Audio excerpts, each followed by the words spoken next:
Vamos a completar la clase de naturalismo y realismo, corporalidades y temas de la ciudad y el campo,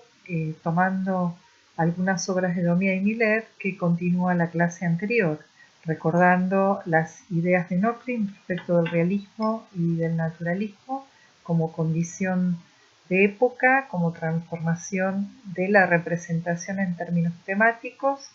y en términos procedimentales, donde además se suma una conciencia de un tiempo histórico en presente con las transformaciones políticas, sociales e industriales y por ende la transformación en la ciudad, la concentración de una cultura ciudadana en detrimento del campo, en detrimento del trabajo artesanal, en detrimento de las relaciones humanas premodernas. También habíamos comentado que uno de los indicadores o componentes que establecen un nexo y una complejidad en el desarrollo de las artes visuales es la aparición de la imagen técnica, de la fotografía, de la cual vamos a seguir hablando porque por un lado acompaña el proceso como documento o fuente de la pintura, pero además hay un desarrollo de una estética de la imagen técnica, de la imagen fotográfica, que empieza a interpelar, empieza a tensionar la idea de representación mimética, la idea de la pintura como testimonio. Bueno, y en este caso vemos los retratos de Daumier y de Baudelaire para contextualizar esta segunda parte. Daumier como, bueno, un artista que a través de la caricatura, de las viñetas, el dibujo, la litografía, la pintura y también la escultura va a, estableciendo una disección de la opinión pública burguesa, de esa sociedad burguesa nueva que está esforzándose por detentar el poder. Y Baudelaire como una figura detractora de la imagen fotográfica y de ese realismo más pegado a la mímesis, porque él considera que va en detrimento de la imaginación libre. Ambos retratos producidos por Nadar, que como habíamos comentado va a ser el fotógrafo que a partir de la década del 60 establece los medios técnicos y los códigos de representación de la fotografía propicios para el desarrollo de la fotografía moderna, de la instantánea, de la fotografía ya como se conoce como en la fotografía analógica en la era de la reproductibilidad. Bueno, en el contexto en que Courbet, joven, empieza a trabajar, ya tenemos un Daumier maduro que además estudió leyes y trabajó en el ámbito judicial, y al decir de Jean Fleury, Daumier aportó las mismas manos enérgicas, la mano enérgica al arte, aunque trabajando para el pueblo, que más para el pueblo que para sus gobernantes, ¿no? Y haciendo hecatombe o poniendo en tela de juicio la figura del rey, el rey que ya no es el rey en el sentido literal, sino como lo va a estudiar Louis Marin, que ustedes lo ven en teoría de la historia, ¿no? Le pouvoir del rey, el poder del rey, el poder de las imágenes, ese lugar del rey que tiene la representación, que jerarquiza determinadas figuras. Bueno, él va a poner en jaque la jerarquización de la burguesía en un sentido complaciente que está dado a través del género del retrato individual, del retrato grupal o de algunas costumbres desarrolladas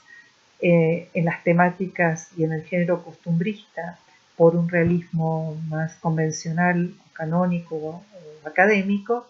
y a través de las viñetas en Le Charivari o de la caricatura política va a estar trastabillando, ¿no?, el movimiento financiero, industrial, judicial. Va a decir la obra a lápiz de Daumier, dice Jean Fleury, permanecerá como la pintura más auténtica de la burguesía junto a la comedia humana de Balzac. Un poco el concepto de realismo y de interpelación a todas las figuras de la comedia humana que establece Balzac y es analizada por Marx y Engels, ¿no? Cuando toman a Balzac como el gran interlocutor y crítico de la sociedad burguesa, el equivalente plástico va a ser Daumier. De paso, comentamos que también en ese contexto del socialismo utópico, la Carta Orgánica y luego el Manifiesto Comunista van a tener una serie de interdiálogos con intelectuales, escritores y algunos artistas plásticos de la época. Y además, a través de la litografía,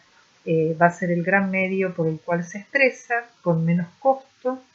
para ese croquis de las costumbres, pero también va a incursionar en la pintura utilizando la metodología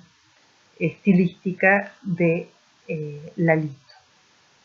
Bueno, a través, como decía, de la litografía, de lo que es la imagen que aparece en los periódicos, estas viñetas de costumbres rondan desde la caricatura política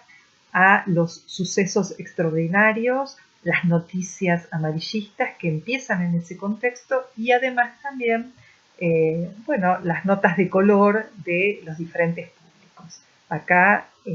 un poco esta situación de una sociedad moderna, un tipo de muerte no heroica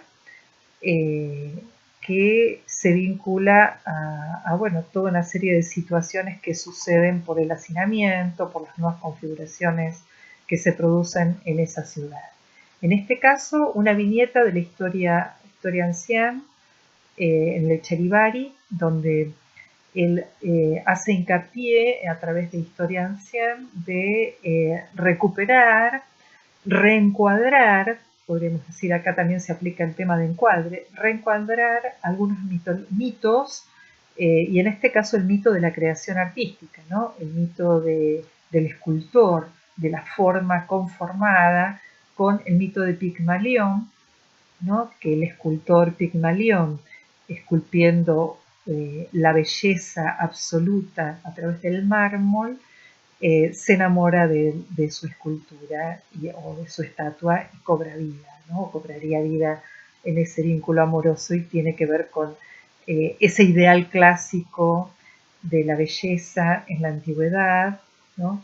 De la belleza amorosa y de la belleza moral, que en este caso hay una degradación del mito y de la forma, porque esa escultura es realista, ya cobra vida, pero se trata de una anciana. Entonces hay realmente a través de la elección, del paso del tiempo, de la decrepitud y de los elementos corporales no idealizados, sino por el contrario, bien concretos, una caricatura, una sátira, más que una caricatura, una sátira, pero en este caso no a la dimensión política, sino a la institución arte, también hay como una idea, y a un concepto de belleza que todavía se maneja en la academia y que evidentemente para la década del 40 ya cayó. En esa misma década y en el 48, ese febrero del 48 celebrado por Courbet y por todos los revolucionarios burgueses, él muestra, que esta ya lo habíamos visto el otro día, a la libertad, a la república, la libertad de Francia, Francia es el pueblo es la clase obrera, es el concepto que reúne o que sintetiza esta figura de una república que amamanta a estos niños. También, la caricatura, en este caso simpática, en el mejor de los sentidos, ¿no? Los grados de humor van desde la sátira dura, a lo grotesco, al humor, a la ironía o al humor jocoso, y en un grado intermedio esta caricatura de nadar en globo porque, justamente va a ser el primer fotógrafo que se sube a un globo aerostático y toma fotografías aéreas, ¿no? Datos de color que ya están seguramente en algunos de los videos que pasó Fabiana, ¿no? 4.000 estampas litográficas en los semanarios entre 1831 y 1871. Entonces, en este pasaje de la Segunda República, el Segundo Imperio, en ese contexto incluso de la década del 50 al 70, donde el Segundo Imperio intenta restringir y censurar algunas voces y algunas imágenes, entre esos Charles Philippon y Daumier en determinado momento van presos, como también va a ir preso Courbet. No obstante, hay un desarrollo de caricatura política y de caricatura costumbrista o de viñetas costumbristas en estas publicaciones. Por ejemplo, uno de los más caricaturizados, que también esto es analizado, los voy a pasar un poquito más rápido porque lo analiza Fabiana a partir del comentario que Inés hizo, por eso se me mezclaron, de Gombrich, que en Arte e Ilusión y luego en una sucesión de trabajos con Cris en Psicoanálisis de lo Cómico, va trabajando con la idea de esquema, de convención, de innovación a partir de la observación directa y de síntesis que genera la caricatura, y en este caso a partir del desarrollo de la forma de pera, que es como la primera identificación del caricaturizado que es Luis Felipe, ¿no? Va a ser una de las más exitosas en la opinión pública, por lo cual se va desarrollando en diferentes formatos y estilizaciones, ¿no? Esta gran pera que acoge, bueno, todo su séquito de corruptos, y esa idea de que la corrupción del gobierno ya esta viñeta es interesante porque mantiene un nexo con Hogarth, tal como lo habíamos visto, y se prolongará en esta idea de el cuerpo excesivo, ¿no? Y el exceso frente a la carencia del pueblo en un leitmotiv hasta el expresionismo alemán. Aquí variaciones sobre esas posibilidades de caricaturizar a partir de la fisionómica y a partir de lo exacerbado de los rostros, con un desarrollo, insisto, de la tela. Las viñetas del Poder Judicial, ¿no? El acceso que él tiene libre por haber trabajado en la justicia, le permite tomar a mano alzada como un dibujante de croquis que era parte de su oficio, luego las posturas, la gestualidad de lo que va a ser los jueces o los abogados para los sectores más vulnerables, abogados que le provee el Estado, frente a algunas otras comidillas y lugares comunes de la justicia. Esto lo lleva además a probar con otros materiales, con otros géneros, y desde el concepto de caricatura va a revolucionar la escultura, ¿no? Modelando en arcilla, incorporando la pintura y generando estas figurillas como el de François Gisors o el mismo Philippe, director de los periódicos que habíamos comentado, Caricature y Charivari, y Ratapoil como otra figura emblemática de ese juzgado al cual va a ir caricaturizando, representando, en este caso más como tipo social que individualizado, un abogado en pleito con una pintura y a la izquierda y a la derecha una litografía coloreada. Lo mismo que su representación en las viñetas del mundo urbano, los tipos parisinos, hay una sección en Le Charivari, tipos parisinos, y otra de buenos burgueses, donde se van contrastando estas diferentes posibilidades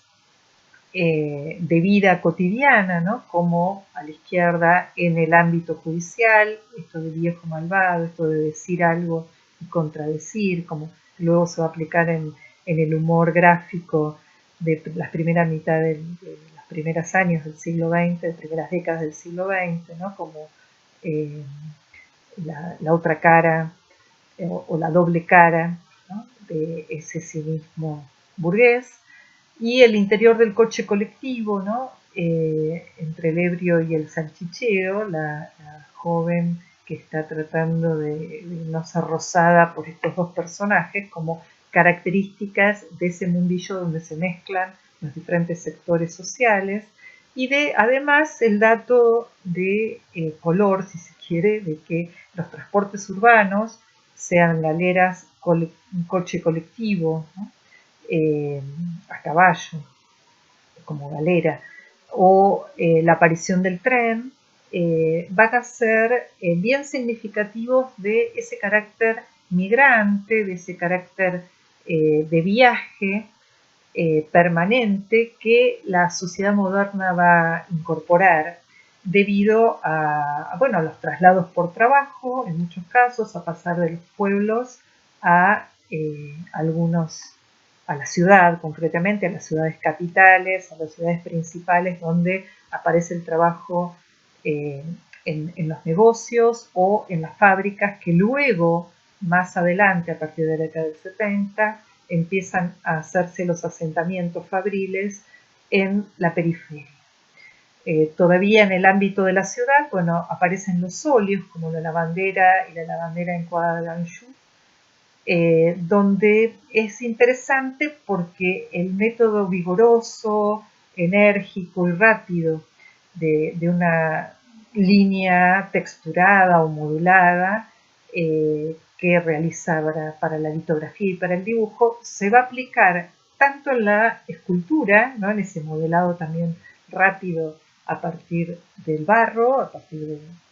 de la pieza cerámica, y en el óleo, ¿no? Entonces, digamos, utilizando el procedimiento litográfico va a transformar la pintura en algo mucho más expresivo, en la línea de lo que se viene haciendo por el lado de Goya, de, bueno, terminar con los esquemas, terminar y depositarse más en la observación. Si hay algún tipo de convención, viene más por el lado justamente de la caricaturización, y además está como inaugurando,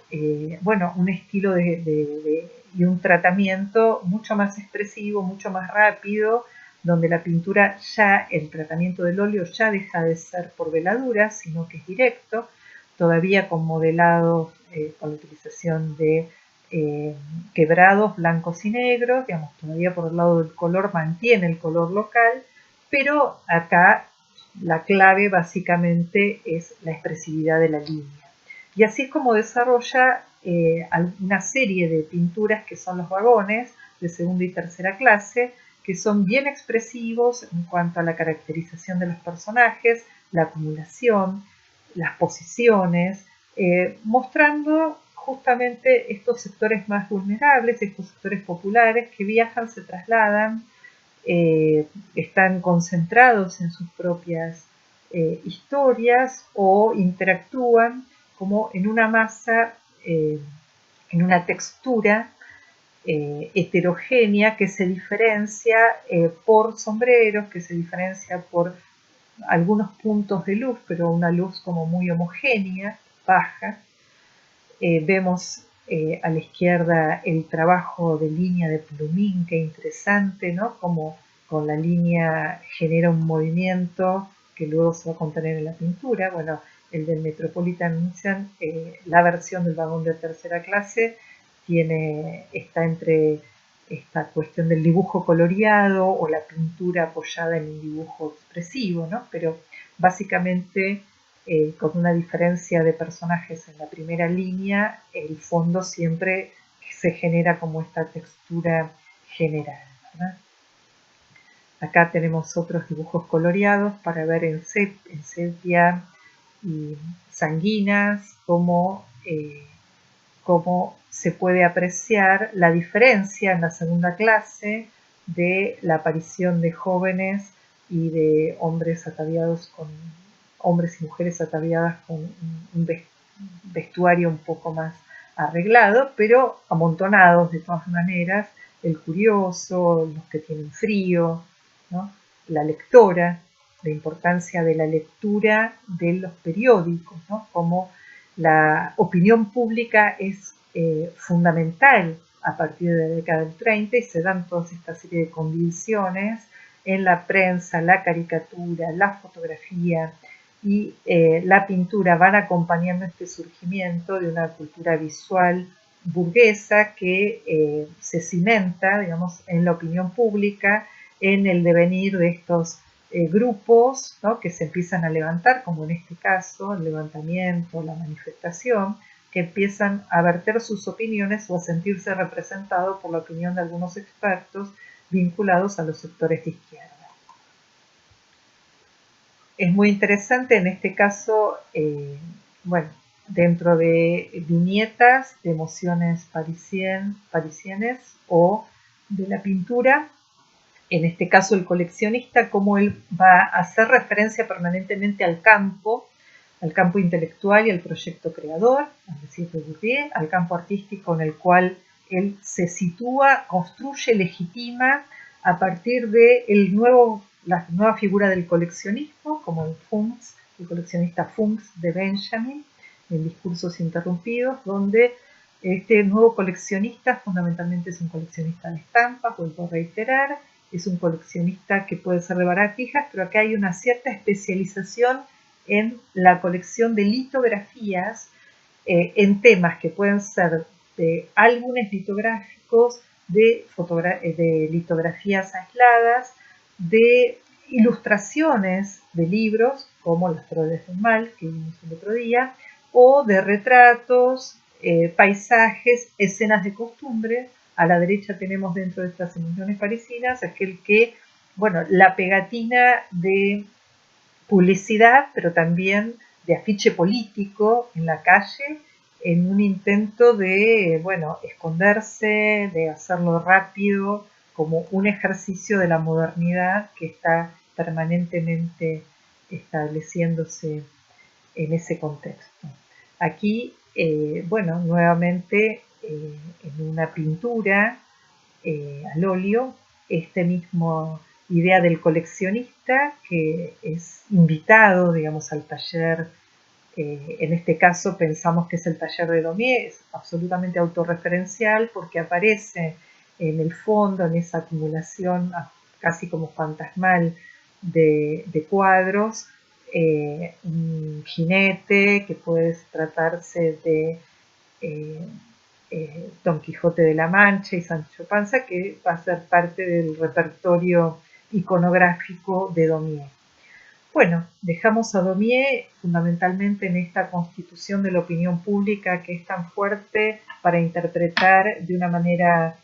vigorosa su presente y además transformar el lenguaje plástico a partir de la necesidad de expresarse rápidamente y de trasladar ese estilo de dibujo y de representación de la inmediatez a la pintura y a la escultura. Para situar a Millet dentro de la escuela de Barbizon, pero más que hablar de la escuela de Barbizon, porque un poco es el conjunto del género paisaje, el que más practican los artistas como Rousseau, como Duvigny, es en Millet esta continuidad que tenemos para pensar, bueno, esa otra cara de las corporalidades, esa otra cara de la representación como la antítesis ciudad-campo, industria-artesanal.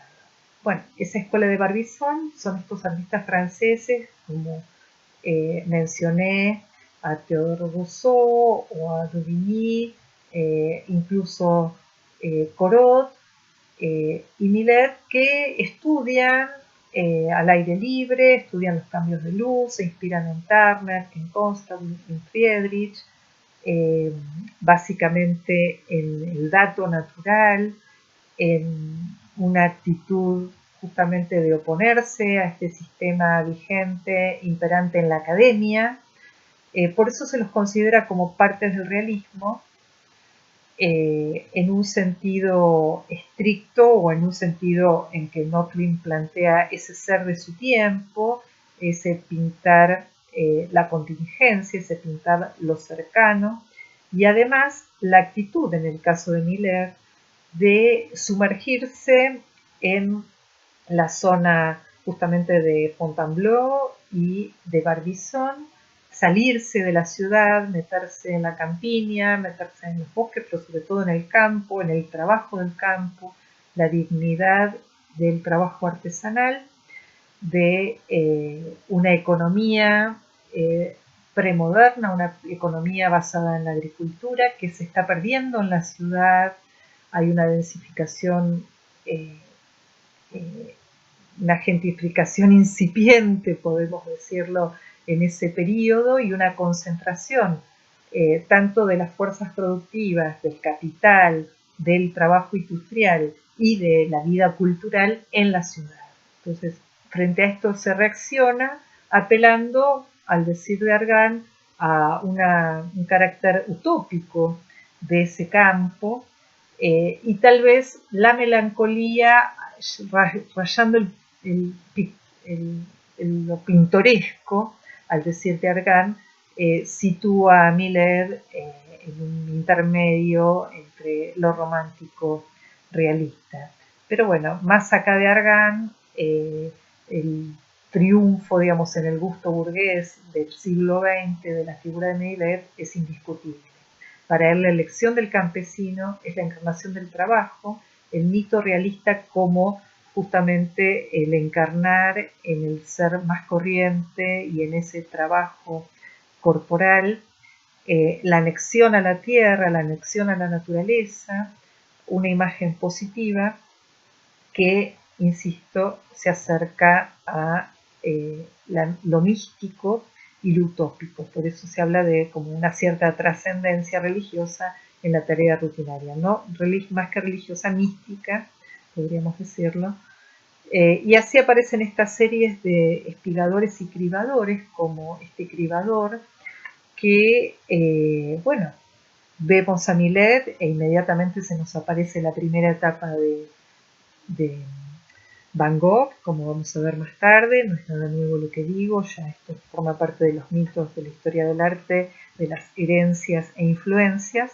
Justamente Van Gogh va a decir que la primera vez que encuentra el trabajo como tal dignificado, el cuerpo del trabajo dignificado en la pintura, va a ser en la observación de la obra de Millet. Esto se genera a partir de un tratamiento basado en la observación, justamente más que del esquema, como va a decir luego Frank Castell, que van a leer para la semana que viene. Hay una aprehensión del espacio tridimensional que ya se aleja definitivamente de la perspectiva central o caballera, pero que bueno, tiene todavía esa carga de la tridimensionalidad que se va aplanando, ¿no? Y se va rebatiendo. Y es la luz, es una luz tenue, es una luz plagada, digamos, de una cierta uniformidad del amarillo, casi como en una perspectiva atmosférica, lo que va a dar ese carácter de trascendencia, ¿no? Estos sectores del campo como el sembrador, acá vemos cómo se recupera el sembrador en Van Gogh, cómo se va a recuperar luego en Dalí e incluso en Carlos Alonso, ¿no? Hay una continuidad de el trabajo de este cuerpo modelado, ¿no? En una acción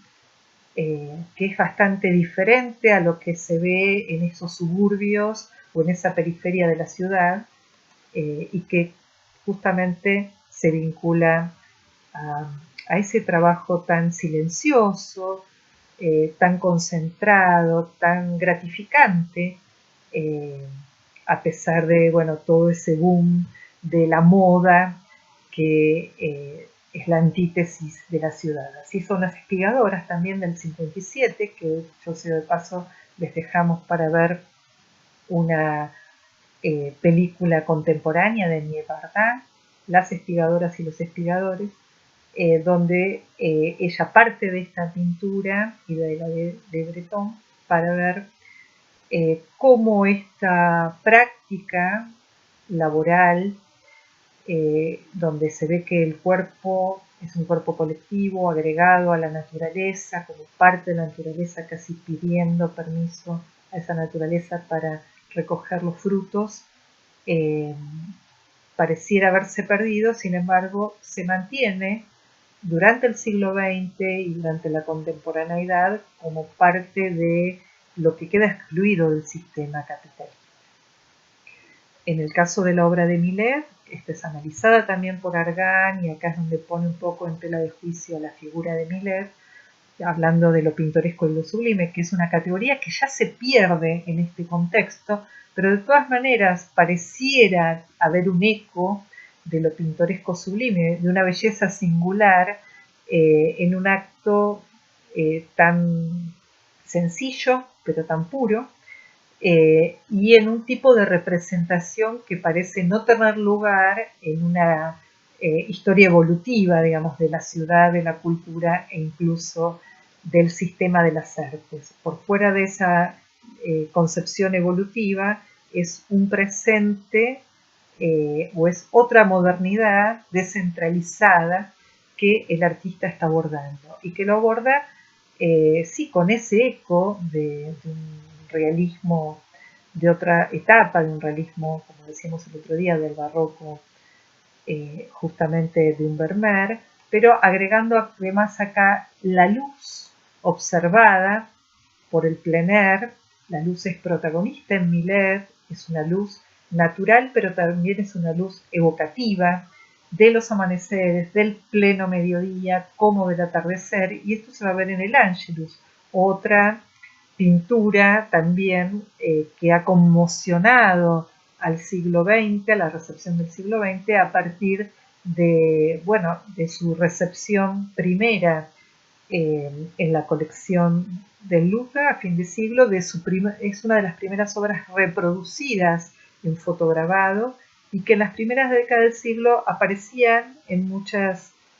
instituciones educativas. Tanto es así que Dalí en su escuela la tenía ahí, la veía todos los días, y a partir de esta pintura se obsesiona, escribe el mito trágico del Ángelus de Millet, establece su método paranoico crítico, y, como siempre digo, les dejo a ustedes la iniciativa de investigar el misterio de esta pintura. Estos dos campesinos acongojados o en una posición de rezo, por agradeciendo la cosecha, agradeciendo el fruto del trabajo de todo el día, o en qué hay en esa canasta, ¿no? Bueno, les dejo el acertijo para que ustedes lo puedan resolver. También las espigadoras, como decíamos, el tema de Juliette Breton, como el llamamiento de las espigadoras, con un realismo que podríamos decir más académico en el tratamiento plástico compositivo general, por el cual, digamos, un tema tan caro a Millet y a Barbizon se convierte en un nuevo motivo académico, tanto en Francia como en Italia, como en Alemania, como en España. Es decir, el naturalismo realismo va a ser el nuevo estilo académico a partir de la década del 50 en las academias europeas, e incluso llegar hasta fin de siglo, con una tendencia hacia un realismo testimonial. Pero el tratamiento es mucho más trabajado dentro de lo que pueden ser formas cerradas, con una espacialidad más vinculada a la tradición académica, mientras que en Millet, si bien hay una prolongación en el espacio, como en este caso la pastora, insisto en que es la luz que se irradia, se focaliza en la figura de la pastora, en las ovejas, pero también avanza como esos rayos de sol en el horizonte, y empiezan a aparecer algunas superposiciones de pinceladas, un cromatismo más vinculado a lo que va a ser la mezcla posterior. Acá vemos el trabajo en dibujo coloreado de tiza y pastel, tiza negra y pastel, de la misma obra con variaciones.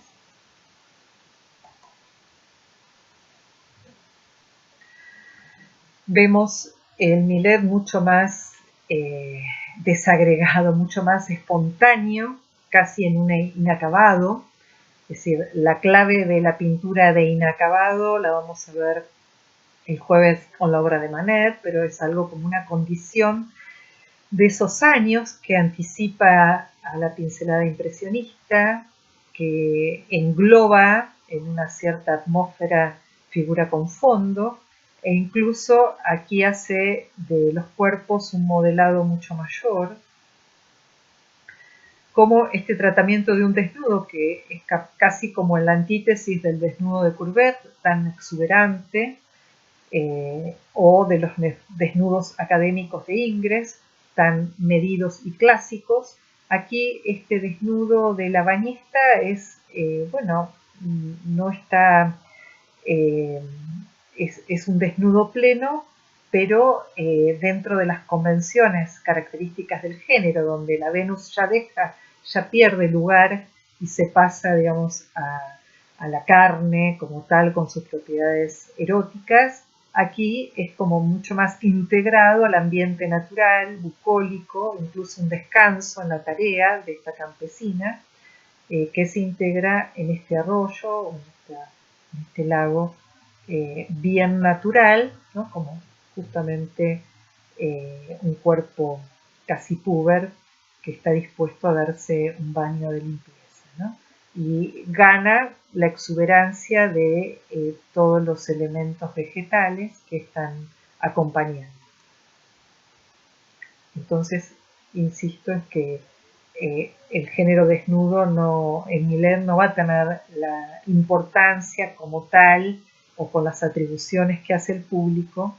a la obra de Courbet o la obra de Manet, como vamos a ver en la siguiente clase. De Corot, aunque lo van a ver como paisajista fundamentalmente, me interesó poner esta pintura,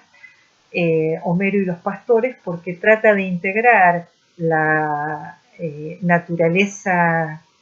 por fuera de la ciudad, ¿no? El campo, pero dentro de una composición mitológica, ¿no? Dentro de una pastoral al estilo de Poussin, ¿no? La naturaleza no es objeto sino motivo, incitación, estímulo para él, para lograr la luz natural, la experiencia vivida, pero en este caso está respetando ese legado de Poussin y podemos hablar aquí como Baudelaire, como Marshall Merman, hablando de Baudelaire, de una pastoral y una contrapastoral, ¿no? Es decir, esta Arcadia, esta nueva Arcadia en Corot, es un pretexto para continuar con la pintura tonal, donde también buena parte de los artistas de Barbizon, como en este caso Rousseau con Tamaret, son tonales, son pintores del tono. No nos vamos a dedicar al paisaje porque de eso va a ser un video Fabiana, pero simplemente este paisaje compuesto con figura de Rousseau me parecía interesante ponerlo como para contrastar la paleta, el tratamiento de luz que hace Millet, que es mucho más focalizado, o incluso los cuerpos más vigorosos, mientras que el resto de los artistas de Barbizon, al trabajar con la pintura tonal, con una luz, básicamente con una clave intermedia, están generando una composición muy estable y además un clima mucho más lejano respecto de el sentimiento y la familiaridad de los cuerpos que utiliza Millet con los trabajadores del campo, como en estas lavanderas, ¿no? En estas lavanderas de estos pueblos al interior de Francia que siguen utilizando las costumbres del pasado y que, bueno, es más costumbrista, sin duda, que la intimidad que vive y el silencio que vive cada una de las espigadoras, pero que se ven estos cuerpos modelados, digamos, por la acción cotidiana, ¿no? Y además la incorporación de ese color. Bueno, otro paisaje con algunas figuras el contraste de las lavanderas, ¿no? Volvemos al anterior, el primer plano del cuerpo de trabajo en Millet y la mancha cromática, y aquí las lavanderas al borde de Sena, un Sena en la periferia, digamos, de París, donde prácticamente es un punto en ese gran horizonte, y lo que vemos es una textura vegetal, ¿no? Con ese cielo que intenta emular los cielos de Constable o los paisajes de Constable, ¿no? Es decir, la naturaleza le gana al cuerpo, le gana al hombre en Duvigny, mientras que en Millet es el hombre agregado a la naturaleza en una integración casi holística. Esta ya la habíamos visto, la vuelvo a hacer aparecer, pero nos sirve para ver esta integración del cuerpo, un cuerpo, digo, insisto, despojado del erotismo, sino más bien contenido en la simplicidad del cuerpo desnudo. Y para ir cerrando, en este contraste y en esta expansión del realismo por fuera de Francia, como se va a ver luego en el contexto del grupo prerrafaelista, la tendencia más académica, más reaccionaria, la tendencia más simbolista, y la tendencia como de centro, que puede tener un formato Brown, con esta alegoría del trabajo, ¿no? Manifiesto del heroísmo del trabajo, donde aparece, digamos, toda esta cantidad de personajes en diferentes acciones que se combinan, digamos, en una composición central para ver este efecto como de gran apuesta de trabajo colectivo en pos del surgimiento de la ciudad moderna, ¿no? Como dice acá, el efecto de la cálida de julio, ¿no? Del verano,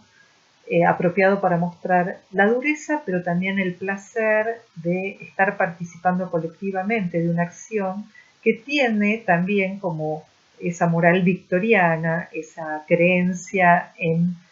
una actividad de contención en los sectores populares, de cierta austeridad y además de colaboración, ¿no?